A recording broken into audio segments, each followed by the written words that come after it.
राजस्थान की सियासत बड़ी दिलचस्प रही है और इस बार का चुनाव इसलिए दिलचस्प है क्योंकि यहाँ पर दो मोर्चों पर लड़ाई हो रही है। बीजेपी और कांग्रेस की तो आपस में लड़ाई हो ही रही है, साथ ही साथ में अशोक गहलोत कांग्रेस में अपनी कुर्सी के लिए लड़ रहे हैं या अब उनका रिटायरमेंट होना चाहिए नहीं होना चाहिए के लिए लड़ रहे हैं। इधर वसुंधरा राजे अपनी सियासत को बचाए रखने के लिए, बनाए रखने के लिए लड़ रही हैं। वो अपने कद को बरकरार रखना चाहती है। तो बड़ा दिलचस्प लड़ाई है, दो आमने सामने भी लड़ाई है और भीतर भी लड़ाई जबरदस्त देखने को मिल रही है। हालांकि राजनीति में इस तरह की लड़ाई का दौर कभी ना कभी आता है, लेकिन निश्चित तौर पर, निर्विवाद तौर पर वसुंधरा राजे बीजेपी का सबसे बड़ा चेहरा अभी तक तो रही थी, पिछले चुनाव तक तो रही थी। इस चुनाव में जरूर वो हाशिए पर दिखाई दी, लेकिन जैसे जैसे टिकट बंटवारे की बात आई, जैसे जैसे उम्मीदवारों की घोषणा की बात सामने आई, धीरे धीरे वसुंधरा राजे का भी कद दिखाई देने लगा। यानी साफ हो गया कि उनके बिना चला नहीं जा सकता है आगे।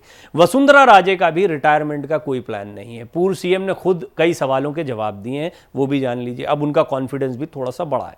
राजस्थान में विधानसभा चुनाव का प्रचार जोरों पर है। पूर्व मुख्यमंत्री वसुंधरा राजे को सीएम फेस के तौर पर देखा जा रहा है। हालांकि बीजेपी ने अभी तक सीएम पद के लिए किसी उम्मीदवार के नाम का ऐलान नहीं किया है, लेकिन पूर्व सीएम होने के नाते वसुंधरा राजे की दावेदारी किसी से कम नहीं है। इस बीच शुक्रवार को राजे ने झालावाड़ में राजनीति छोड़ने का संकेत देकर चौंका दिया था। यहां अपने सांसद बेटे दुष्यंत सिंह का भाषण सुनने के बाद राजे ने बीजेपी की रैली को संबोधित किया।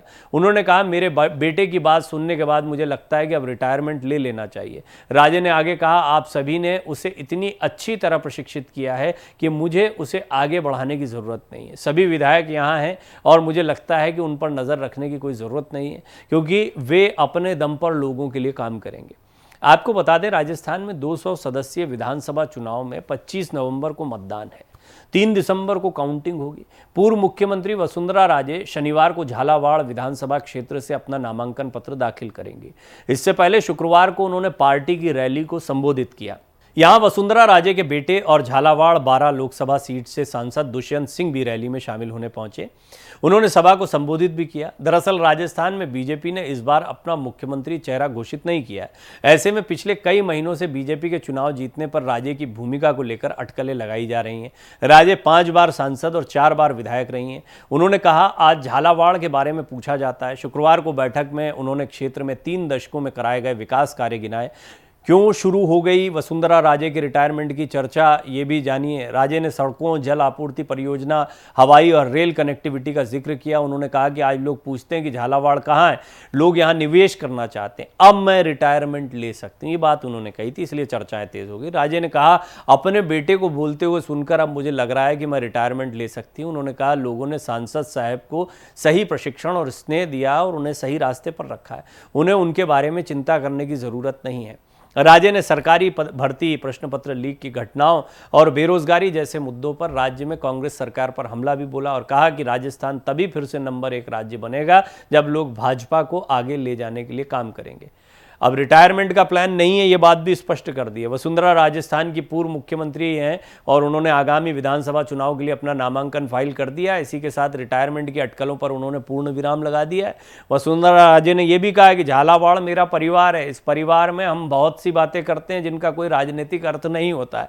मैंने ऐसा कल इसलिए कहा क्योंकि दुष्यंत, यानी जो उनके बेटे हैं, को देखने के बाद, उनका भाषण सुनने के बाद लोगों की प्रतिक्रिया देखकर मुझे खुशी हुई। एक माँ के तौर पर मुझे खुशी हुई कि दोनों के बीच ऐसा समन्वय था। मैं चाहूंगी ये स्पष्ट करने के लिए कि मैं कहीं नहीं जा रही हूं, मैंने अभी अपना नामांकन दाखिल किया है। रिटायरमेंट के बारे में कुछ भी अपने मन में न रखें। निशाने पर उनके अशोक गहलोत भी दिखाई दिए हैं, किस तरीके से दिखाई दिए वो भी जान लीजिए। नामांकन दाखिल करने के बाद एक बार फिर वसुंधरा राजे के निशाने पर अशोक गहलोत और उनकी सरकार रही। राजे ने कहा कि अशोक गहलोत की सरकार ने लोगों के साथ छलावा करने का काम किया है। 4 साल तक उन्होंने अपना पिटारा खोला नहीं और लोगों को दुखी करने का काम किया है।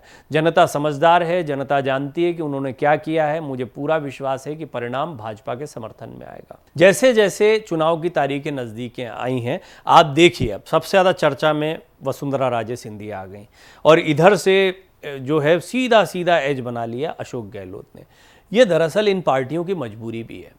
जनता के बीच में ये भी देखा जाता है कि कौन से चेहरे का ज़्यादा असर है। इसमें कोई दो राय नहीं है कि कैलाश चौधरी हो, गजेंद्र सिंह शेखावत हो, ऐसे बहुत सारे चेहरे हैं जो आपको बीजेपी में बड़े चेहरे के तौर पर दिखाई देते हैं। लेकिन राजस्थान की जो स्थानीय सियासत है उसमें मुख्यमंत्री के तौर पर, और ख़ासतौर पर तब जब आप महिला आरक्षण बिल और महिलाओं को आगे बढ़ाने की बात कर रहे हैं, इस बात का जिक्र भी एक बार कर चुकी हैं वसुंधरा राजे, और तब थोड़ा हाशिए पर दिखाई दे रही थी।